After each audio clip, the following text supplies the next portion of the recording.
Alright. I just had a bunch of hot chocolate. I don't drink caffeine, so that's like my coffee. Anyway. Alright, so yes, I've changed or altered something once again. This is something that I did a lot of research on before I applied it to portions of my intake. Like, of course I don't have the plenum in here to show. I have a special guest. I have my intake in here, but the lower intake portion. But this is something where I read about it for a long time. Number one, just the principle of dimpling to promote, turbulence and velocity over a laminar flow, which in particular in an intake is also good for atomization. I have seen anywhere from like aftermarket Porsche products where they have intakes that have flowed, a lot. I don't know, not always some, like, I wouldn't call it moderate, like, it's a kind of a low-level gain, and obviously it depends on the application, but there are people out there that have this misconception about dimpling, and they believe that it only works, on something like a golf ball that's a spherical object and having air move around it, but that's... Nothing really changes whether something is stationary or moving, unless you're talking in terms of certain aerodynamics, lift, friction, stuff of that nature. But the overall friction in air, like air is going to change in a tunnel versus a 3D object, but the principle overall of a surface having particular qualities is overall still going to change it by making those little like eddies of air. But anyway, I saw it in some European products recently when I was like determining if I should incorporate it into my heads or not, because I never did it on the old heads, and I thought about it because I was like, why not? I'm already doing it on the intake and stuff. So I thought, okay, I'll look at some more stuff. I found like a Honda D series head, aftermarket head, that had insane flow and was like a 250 CFM head. And sometimes the people who were testing those noted that they would flow like 30 CFM less than advertised. But that particular head was on the money, made crazy flow. Which I guess could be relative. It depends, there's obviously going to be LS heads or other Ford heads, and from there 4-valve heads that flow 300 plus, but 250 is still, it's a lot better than these. But one of the things to note that made them stand out from the other heads that they were testing, other aftermarket heads, was the back of the bowl was actually dimpled, like these are now. And of course it's not focusing. But I also want to note about that is when you're doing this by hand, it's way harder than you think to get that sphere like perfectly next to the other one, because you're kind of blind on that, so they always kind of end up with this certain spacing. So I think in theory, for it to really work well, is the tighter the cluster the better. So like that Honda head was like obviously done on a CNC or something, like it was way too perfect. Having said that, is the hand method is still proven to work. And I saw a recent video with, actually, thanks to Eric Weingarter for convincing me to do this, because he tested it on some LS Flowtech heads, a partial dimple, which I've basically completely copied what he did, because it's kind of universal on all heads. But he did the floor like that, like partially before, you know, a good couple inches before the short side radius. And again, like, those aren't great, but it still seems to do its job, I guess. But he picked up on those heads from 200 to 600, an average of like 2 to 4 CFM. I want to say the 4 to 5 CFM was at 600, but from the point that the points of lift where it still showed were all over, like it was a total gain. And you know, something like that is, if it actually equates to horsepower, you know, you're looking at potentially like, I don't know, like 4 to 10 horsepower. So it's a question of, okay, well, if I know that doing it a certain way and not overdoing it, because he also tested a full dimpling and it went the other way. And he mentioned like, oh, the velocity potentially makes it feel like a smaller port, so it's losing some CFM. So I said, you know what the hell? It honestly takes me like nothing at all to lay that in. Like, to do both heads would probably take you less than 20 minutes.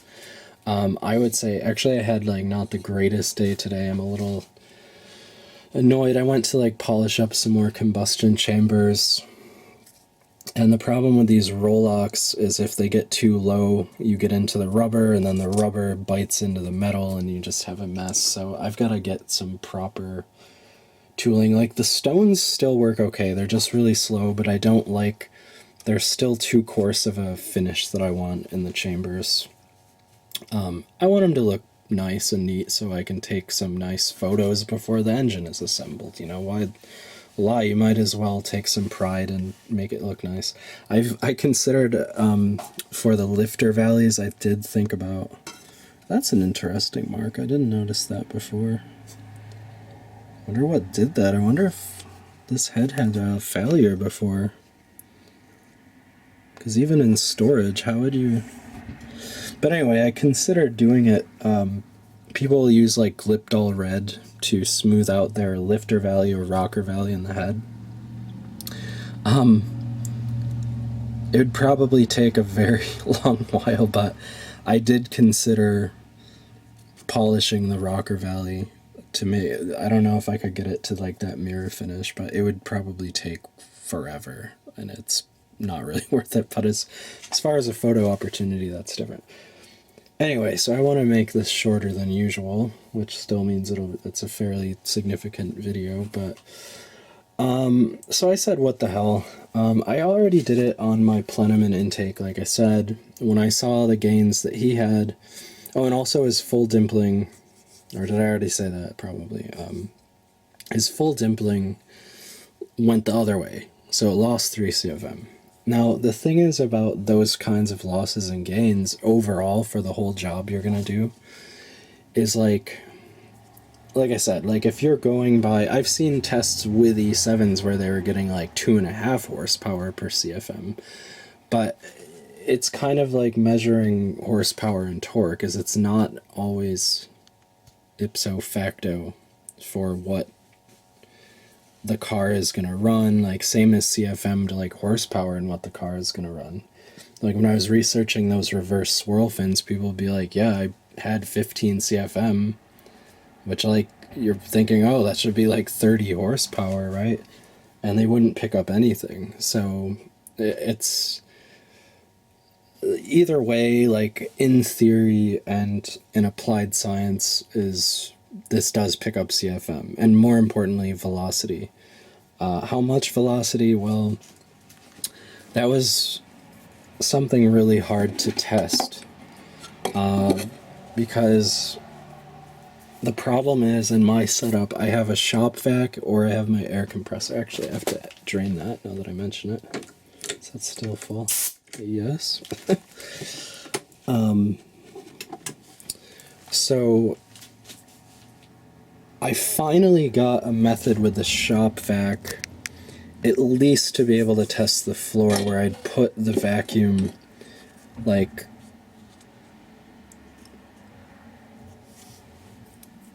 right. Sorry, I was pausing there because I was trying to remember if that's how I was doing the bowl test versus that. Oh, so with the vacuum, first I tried testing the floor, because these ones I haven't touched yet, and they're not even really cleaned up or blended, which I really should be doing before I really start pocking them. But what I did was I had the vacuum like against the short side, where it comes around. Ooh, that needs to be blended a little bit. See, that's what I was telling you in that other video, is you've got to flip these heads every single angle, like vertical, horizontal, upside down, and feel for it with like your thumb, feel with your finger, like any which way, because you might catch a spot that you're like, oh, I don't like that. Anyway, so I tried testing that, and it was a real... This freaking pitot tube is humongous. Look at that thing. It's because it's for HVACs. But I would, set the vacuum there, and I can't do this on camera because it's a two-hand job, but, I would try to, like, look for changes. The problem is, like, the air does get so turbulent, is, like, the anemometer is going all over the place. Like, it's really hard to get a consistent value. I'm pretty sure I'm using it right. Like, I have it. A rule of thumb on setting these up is that to get velocity, it makes a V. So that's how you set your tubes up, because this will do temperature. This thing was like $100 or something. It was crazy. And this is a Chinese one. But, so I tried it, and I couldn't really get a consistent read. And the thing is, though, is obviously the test is a little skewed, because for one, I never tested a baseline. I did try to. I didn't touch this port, but I hadn't yet done the floors on these, so I was like, all right, let's start with seeing if you can see a difference at the back of the bowl. And I couldn't really get it. But then when I angled the vacuum right, just so I knew that I had enough airflow going on, and to where I knew I was consistently holding it, when I tested the undimpled bowl, and I'd set the pitot like right about here, like basically just finding, it's not about like a strategic spot, it's about where you can replicate what you're doing.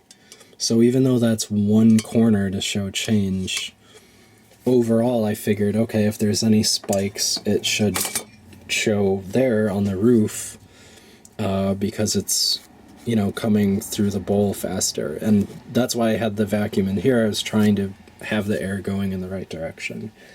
I noticed on the dimpled bowl, do I have a pen? Yes.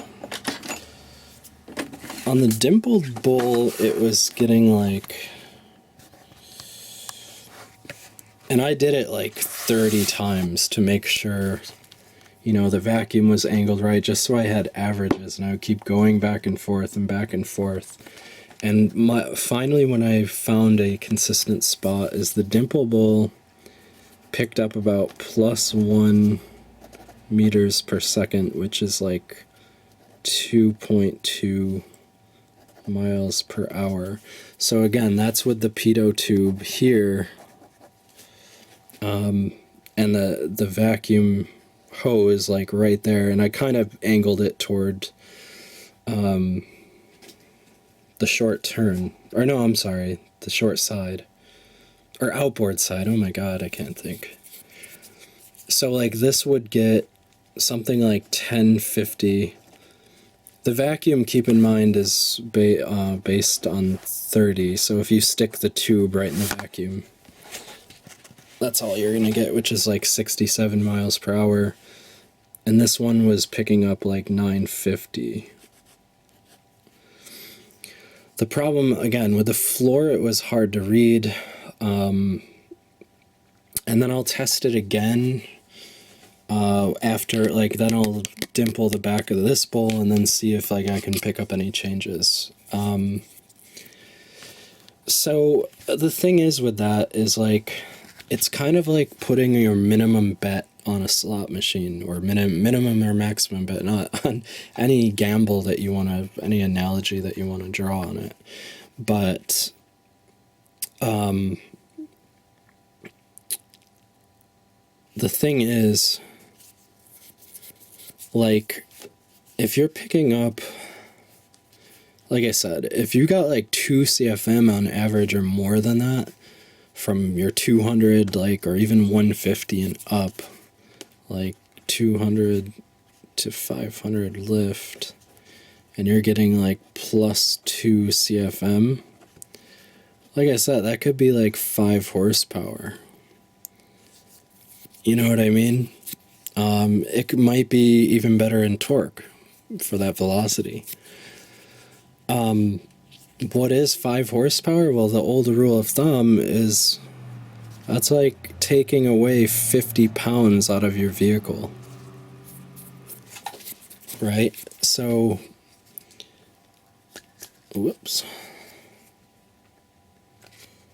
The thing to keep in mind is it's enough of a change or something you can quickly throw on as icing if you want. It's something I said, what the hell, I already did it in the intake, so I might as well keep the whole concept going. But the thing is, if you're like in a Fox body class, maybe you're like a heftier guy or something, and something like that, like something that no one in your class, like if you're in grassroots and you're only allowed to port heads and they can only have stock valves, but you can carve them any way you want. And they wouldn't know anyway on inspection, right? They're going to see the shape and casting look of an E7. Like, I can tell E7s from GT40s on the outside. The GT40s, I mean, it may be hard in an engine bay, but if you get down enough and look, you can tell if something has GT40s or E7, or if they're E5s or E6s.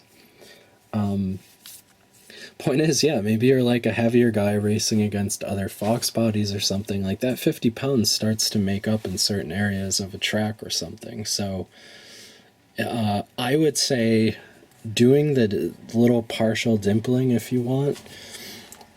It may seem like, oh, why bother?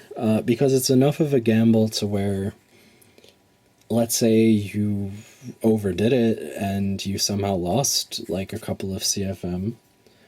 Are you really going to cry about 5 horsepower? Not necessarily, even though, again, then, okay, add 50 pounds to your car. But the point is, if you make that minimum bet and you gain something on it, I think that's a decent little mod. You know, it's like an air intake, like getting a different, like a K&N filter change relative to all the other work you're going to be doing. But so you may think, oh, what's 2 CFM out of 200? You know, if you lose it or gain it, it's not a big deal. But I'm at that point where I want to pick up every single mile per hour or CFM that I can, because it's a factory casting NA build, and it's exciting. Like, it's fun to play in science and be like, because then if your engine runs hot, people compliment it when you talk about your port work. Be like, oh yeah, I threw some partial dimpling in there, and it's like, they're like, wait, what? And you're like, yeah, I've seen Porsche do it. And then it becomes an exotic thing, even though it's not really a big deal. So it's just something to possibly do. And again, like, they're not going to look, I think these came out better than before. And then, like I said, I have something a little different on the bench today. I'll show you my, here's my intake. Good old truck plenum. The only thing so far, like, I kind of went overboard with it on the intake, and I did this like a couple years ago, but in hindsight I maybe wouldn't have done the walls, but at the same time, some of them, they kind of wedge right here, similar to that ridge in the exhaust bowl. I may blend the sides out anyway a little bit. Like, there's actually some nasty casting marks, but I thought it was not a terrible idea toward the floor, like ramping down like right here. It seemed intuitive, and then I put little gulches in. Like, I haven't really messed with these because I honestly don't really know too much about the intakes in order to fully massage them. I also have done a little like the ports, the intake ports have been like opened up to the gasket, but you can see I did it a little bit on the floor. I may go back, but I just kind of used instinct, like, okay, that's like certain areas that are blind areas that are going to be slow. I did it there. And then on the plenum, I did around the throttle body, both of the throttle body holes, but I may blend that in a little bit and keep the dimples limited. But obviously overall, this is still, even though it's on four corners, this is still technically a partial dimple because there's still smooth runner left. I also took those casting marks off.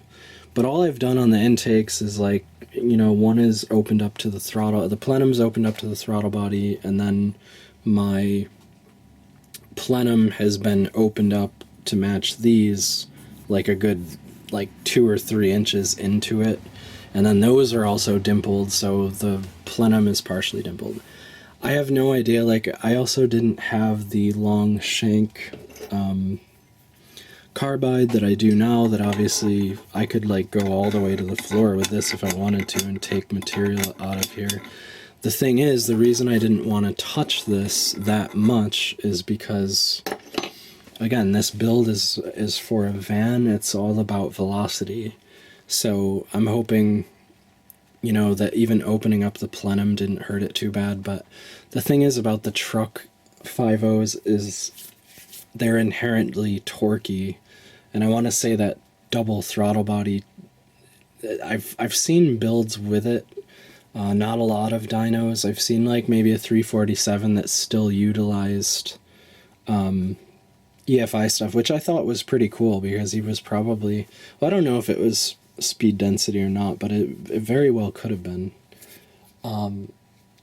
But I've kind of looked at the math, and I'm pretty sure this long runner intake is good for like up to 30 more foot-pounds than a single throttle body.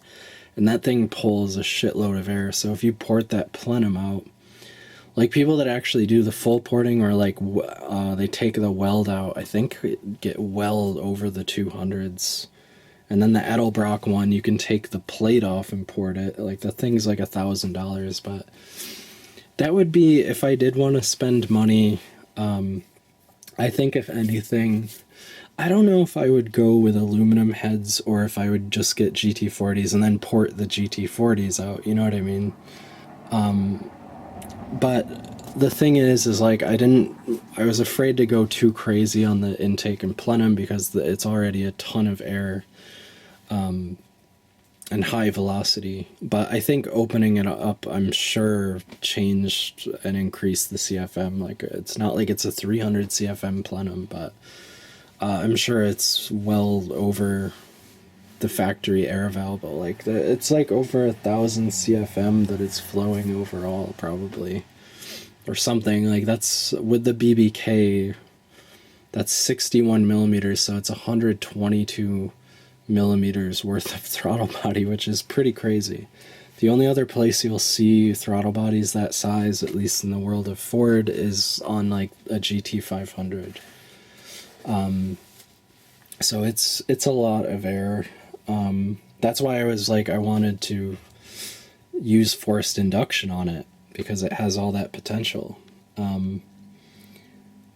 So I don't know, the walls may be excessive. Unfortunately, I didn't have a pitot tube back when I was like starting this, as my original thinking was like, oh, anywhere is good, like that'll be more velocity. And who knows, being that these are only a couple inches, or overall like 4 inches through the plenum in here, it may very well just pick up airflow.